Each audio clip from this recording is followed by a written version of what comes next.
Hello everyone, my name is Gyanendra Rai and I have done BTech in Mechanical Engineering from MNIT Allahabad and currently I am pursuing Masters from IIT Roorkee. As you can see on the screen, today we will be discussing about a problem which was asked in 2005 mains. And in that problem, a U-tube filled with some fluid was given and that U-tube was being rotated about one of its limb with angular velocity omega. And in the question, it was asked to derive the expression for the capital H. And what is capital H? Capital H was the height difference that will be created due to this rotation between the fluids of the two limbs. तो इस problem को solve करने के लिए तो सबसे पहले हमारे मन में जो सवाल आना चाहिए, हालांकि उस जो क्वेश्चन दिया हुआ था उसमें तो उसने ऑलरेडी एग्जैक्टली मैंने वही फिगर बनाया है, तो उसमें उसने दिखा दिया था कि जब ये इस लिम्ब के अबाउट रोटेट करेगा तो जो हमारा फ्लूइड है वो इस वाले लिम्ब में ऊपर चला जाएगा और इसमें नीचे आ जाएगा, ठीक है। लेकिन हमारे मन में ये सवाल आना चाहिए कि अगर क्वेश्चन में कुछ ऐसे दे दिया होता, सिंपली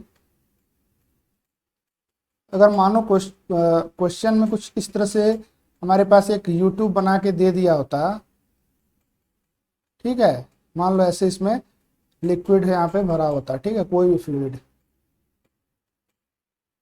और उसमें सिंपली वो बोल देता है कि चलो इस लिम्ब के अबाउट हम जो है इस यूट्यूब को ओमेगा एंगुलर वेलोसिटी के साथ रोटेट कराते हैं। तो अब आपको कैसे पता चलेगा कि भाई जो फ्लूइड है वो इसमें नीचे जाएगा या इसमें नीचे जाएगा? जो प्रॉब्लम उसमें, और अगर ऑलरेडी दे दिया है तब तो कोई दिक्कत नहीं, अगर नहीं दिया है तो कैसे पता चलेगा कि किस वाले लिम्ब में हम फ्लूइड को नीचे करेंगे और किस वाले लिम्ब में हम फ्लूइड को ऊपर लेंगे, यानी जिसमें हाइट बढ़ेगी। तो उसके लिए बड़ा सिंपल सा लॉजिक है। लॉजिक ये है कि अगर ये देखो, अगर ये जो यहाँ से अगर हम देखें, इस फिगर में देखते हैं, अगर तुम यहाँ से और यहाँ से यहाँ के बीच में अगर तुम इतना हिस्सा अगर लेते हो और सोचो ये जो पूरा हिस्सा है क्या होगा, ये इसके अबाउट रोटेट करेगा, इस एक्सिस के अबाउट पूरा ये रोटेट करेगा ऐसे। तो अगर ये रोटेट करेगा इसका मतलब जो ये यहाँ पे जितने एलिमेंट्स होंगे उनका एक्सेलरेशन क्या होगा, वो होगा इस एक्सिस के टुवर्ड्स। कितना होगा? ओमेगा स्क्वायर इंटू, अगर ये एलिमेंट लेते हैं तो इसकी जो दूरी यहाँ से होगी उसको यहाँ गुणा कर देंगे। तो कुछ इस तरह का सेंट्रीपिटल एक्सेलरेशन एक डेवलप होगा इंडिविजुअल एलिमेंट्स पे towards the axis of rotation. Axis of rotation की तरफ हर एक एलिमेंट का कुछ ना कुछ एक्सेलरेशन होगा, ठीक है। अब उसमें तुम ये देख सकते हो कि यार अगर तुम्हें एक्सेलरेशन चाहिए इस डायरेक्शन में तो इन एलिमेंट्स पे हमें फोर्सेस किस डायरेक्शन में चाहिए, इसी डायरेक्शन के अलॉन्ग चाहिए, तभी तो जो एक्सेलरेशन है वो इस डायरेक्शन में पैदा होगा। तो इसकी वजह से क्या होगा, तुम गेस कर सकते हो कि यार ठीक है, तो इसका मतलब इस साइड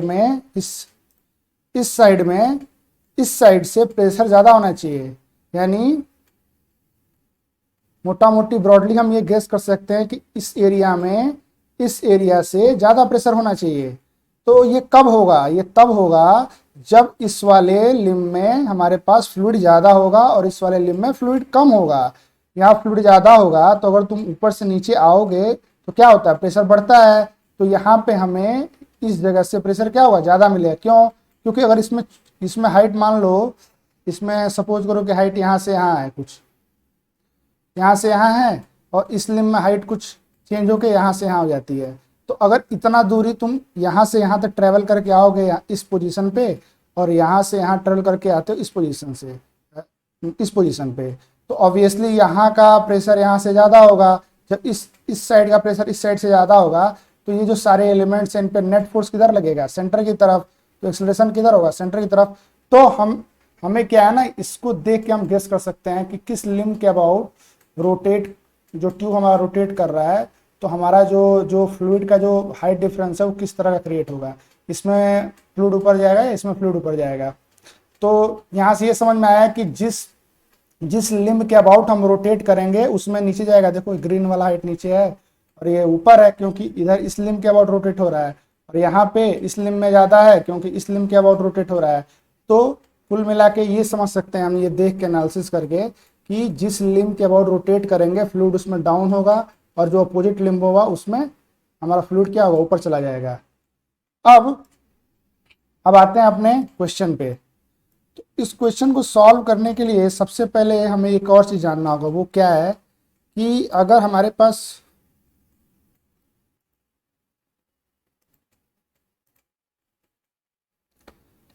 पास कोई कंटेनर है, ठीक है, फर्ज करो, ये आपको पता होना चाहिए पहले से कि अगर आपके पास कोई कंटेनर है, ठीक है, और वो कंटेनर कुछ इस तरह से लिनियरली एक्सेलरेटेड है, हॉरिजॉन्टली इस डायरेक्शन में एक्सेलरेटेड है, तो हमारा जो ये फ्लूइड सरफेस है वो कुछ इस तरह का हो जाता है। और उस कंडीशन में अगर हम कोई पॉइंट लें यहाँ पे 1 और इधर ले कोई पॉइंट 2, यहाँ पे लेते हैं पॉइंट 1 और यहाँ लेते हैं पॉइंट 2, और इन दोनों के बीच की जो डिस्टेंस है उसको ले लेते हैं हम x। तो हम क्या लिख सकते हैं, अगर हम एक्सेलरेशन के उल्टी मतलब एक्सेलरेशन से अपोजिट जाएं तो हम लिख सकते हैं p2 minus p1 plus two rho a x. Rho क्या है, जो भी इस कंटेनर में फ्लूइड होगा वो उसकी डेंसिटी, एक्सेलरेशन ये, और x हो गया इन दोनों पॉइंट के बीच का डिस्टेंस। और इसमें भी आप देख सकते हैं एक्सेलरेशन के अपोजिट जाने पे प्रेशर बढ़ना चाहिए, ठीक है, ऑब्वियस सी चीज़ है, यही वाला लॉजिक, जो लॉजिक यहाँ है वही लॉजिक यहाँ है। अगर यहाँ प्रेशर ज़्यादा होगा पॉइंट 1 से, तभी तो ये जो है एक्सेलरेशन, नेट एक्सेलरेशन इस डायरेक्शन में पैदा होगा, ठीक है। तो ये वाला चीज़ पता होना चाहिए इसको सॉल्व करने के लिए, हमारा जो ये प्रॉब्लम है, ठीक है। अब हम आगे बढ़ते हैं। आगे क्या है, ये हमारा रहा U2, ठीक है, और इसमें कुछ था फ्लूइड, फ्लूइड ले लो कोई, यहाँ ऐसे था, इसमें कुछ फ्लूइड था, ठीक है। अब यहाँ पे क्या करते हैं, हम कोई पॉइंट लेते हैं, यहाँ पे 1, यहाँ लेते हैं पॉइंट 2। अब अगर हमें लिखना हो P1 माइनस P2, ठीक है, यहाँ पे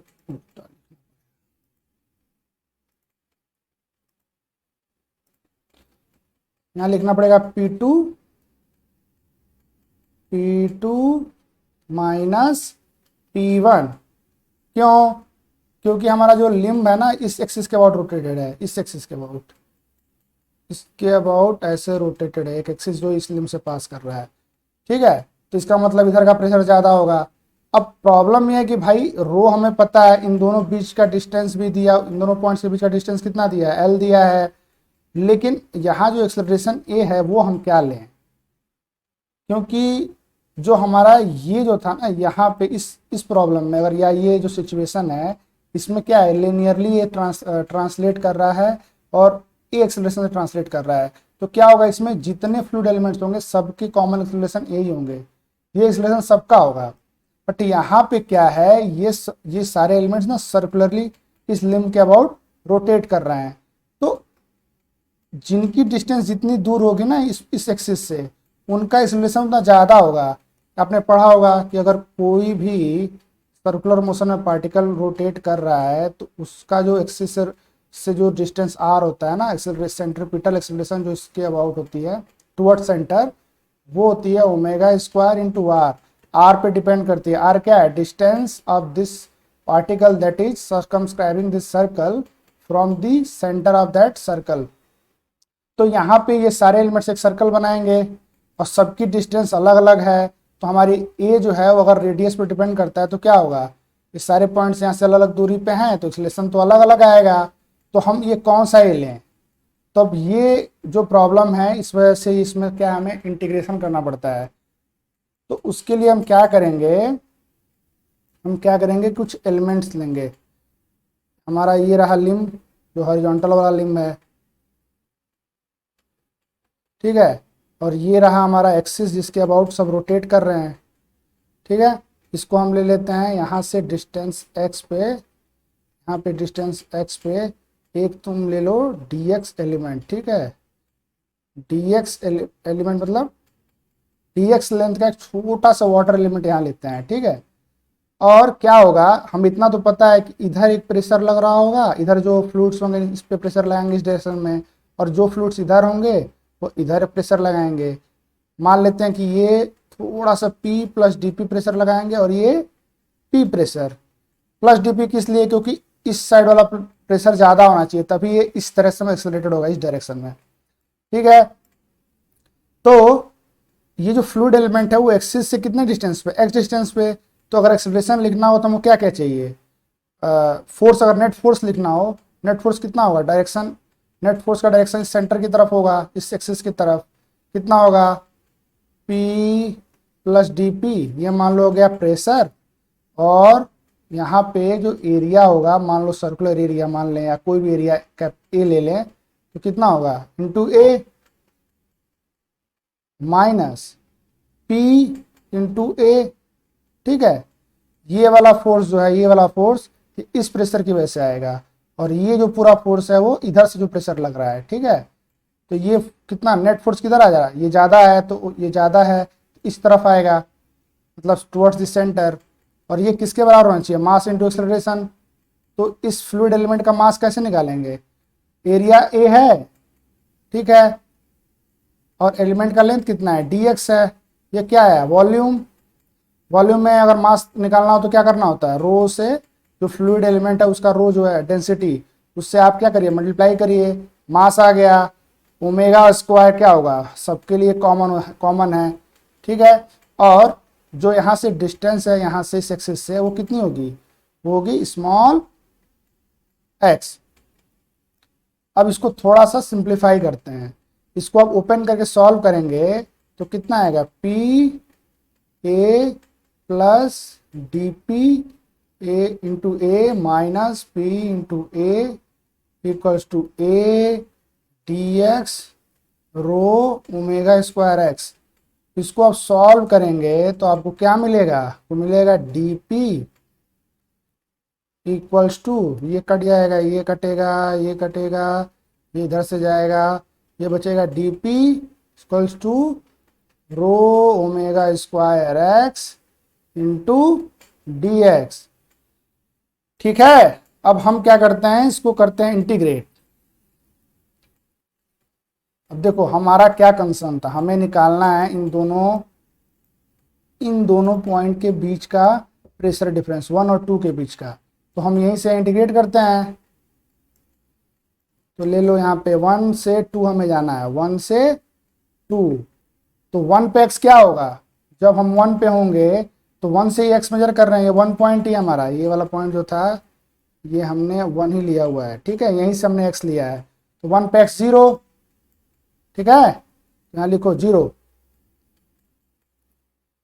1 पे हो गया 0। और जब हम पॉइंट 2 पे पहुंचेंगे, इंटीग्रेट करते करते जब यहाँ पे आएंगे तो उस टाइम पे हमारा x कितना होगा, l के बराबर हो जाएगा, क्योंकि पॉइंट 2 का यहाँ होगा, x बढ़ते बढ़ते बढ़ते जब यहाँ आएगा तो x बराबर l हो चुका होगा उस टाइम तक।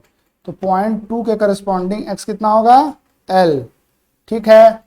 अब हम इसको सॉल्व करते हैं, तो हमारा सॉल्व करेंगे तो यहाँ से आएगा P2 माइनस P1, और ये आ जाएगा, आप सॉल्व कर लीजिएगा, omega square l square upon 2। ये रहा इक्वेशन नंबर 1। अब इसमें कुछ नहीं बचा है। अब देखो, अब हम फिर से एक बार ड्रॉ कर लेते हैं, अपना लिंक क्या था,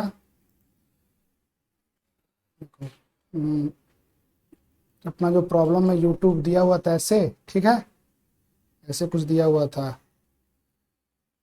ये हमारा पॉइंट 1, यहाँ पे हमारा पॉइंट 2 था, इसमें फ्लूइड कुछ इस लेवल पे था, यहाँ पे फ्लूइड कितना था, यहाँ पूरा ऐसे भरा हुआ था पूरा फ्लूइड। और इन दोनों के लेवल के बीच की जो हाइट थी ये, वो थी कैपिटल H, ठीक है।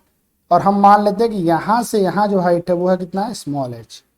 अब क्या करो, यहाँ पे क्या होगा, एयर होगा, यहाँ पे भी एयर होगा, तो यहाँ पे जो प्रेशर ग्रेडियंट आता है वर्टिकल स्टैटिक लिम्ब में, उसको हम लिखते हैं। तो यहाँ से नीचे की तरफ चलो, पॉइंट P1 की तरफ, तो क्या लिखोगे, P1 इक्वल्स टू PATM मतलब एटमॉस्फेरिक प्रेशर प्लस रो जी, और ये कितना हाइट है यहाँ से यहाँ तक, ये हाइट कितनी होगी, ये हाइट ये स्मॉल h के बराबर होगी, तो लिखो स्मॉल h। P2 कितना होगा, PATM, क्यों एटमॉस्फेरिक प्रेशर क्यों होगा यहाँ पे, क्योंकि यहाँ पे भी तो एयर है, तो PATM प्लस रो जी। अब इस पॉइंट से इस पॉइंट आएंगे तो कितना डिस्टेंस ट्रेवल करेंगे, H प्लस कैपिटल H करेंगे ना, तो ये हो जाएगा H plus capital H bracket बंद। अब क्या करना है, हमें यहाँ से P2 माइनस P1 को भगाना है, तो उसके लिए क्या करना होगा, P2 माइनस P1 निकालिए यहाँ से, तो आपका आएगा P2 minus P1 equals to, solve करेंगे सब कुछ कटेगा, केवल क्या बचेगा, रो जी कैपिटल H, इतना आपको सॉल्व करना पड़ेगा, सब मैं नहीं करूंगा, ठीक है। जब ये आ जाएगा तो इस चीज को उठाओ और इस चीज को ले आके इसकी जगह पे रखो, जब रखोगे तो क्या आएगा, आएगा rho g capital H equals to rho omega square l square by 2, rho omega square l square by 2, दोनों तरफ से डेंसिटी कट गया, H कितना आया, omega square l square upon 2G, यही हमारा आंसर, ठीक है। चाहिए ये एक्चुअली क्या है, ये बहुत ही फेमस क्वेश्चन है, ये काफ़ी जगह पे काफ़ी हेल्प करता है, तब चाहे तो इस फॉर्मूले को आप याद भी रख सकते हैं, क्योंकि हो सकता है एग्जामिनेशन में निकालने में थोड़ा डिफ़िकल्ट पड़ जाए, काफ़ी लंबी कहानी है। तो ये हमारा प्रॉब्लम सॉल्व हो गया। तो अगर आपको ये वीडियो पसंद आया हो तो please like share and subscribe, और सब्सक्राइब जरूर करिए, क्योंकि कुछ टाइम बाद मैं पूरा एक सीरीज स्टार्ट करूंगा जो शुरू से लेके जितने क्वेश्चंस आए हुए हैं मेन जो भी बढ़िया बढ़िया क्वेश्चंस आए हैं जिसको सॉल्व करने से हमारा कॉन्सेप्ट काफ़ी क्लियर हो सकते हैं, तो उनको मैं पूरा सॉल्व करूंगा, एक एंड से उठा के दूसरे एंड तक जाऊंगा। तो सब्सक्राइब तो पक्का कर लीजिए, क्योंकि धीरे धीरे करके बहुत अच्छे अच्छे वीडियोज़ बनाऊँगा। और मेरा मेन टारगेट, देखो याद तो आप कैसे भी कर सकते हो, ठीक है, बट कितना याद करोगे, याद सॉल्व ऐसे करना है और ऐसे प्रॉब्लम्स को सॉल्व करो कि एक के सॉल्व करने से उससे रिलेटेड या उसको सॉल्व करने की वजह से आप 500 मतलब 500 नहीं तो 50-60 और प्रॉब्लम जरूर सॉल्व कर सको। तो इसलिए क्या है ना, सब्सक्राइब करिए ताकि आप कॉन्सेप्ट्स को समझें, क्योंकि ये जो कॉन्सेप्ट मैं बता रहा हूँ ये इतना इजीली नहीं आता, इस पर बहुत सोचना पड़ता है, उसके बाद जाके जो है हम यहाँ पे पहुँचते हैं। तो please do subscribe, like share, और लोगों को भी बताइए कि मतलब ये चैनल जो है इस पर अच्छे अच्छे वीडियोज़ आ रहे हैं ताकि सबका फ़ायदा हो। तो थैंक यू।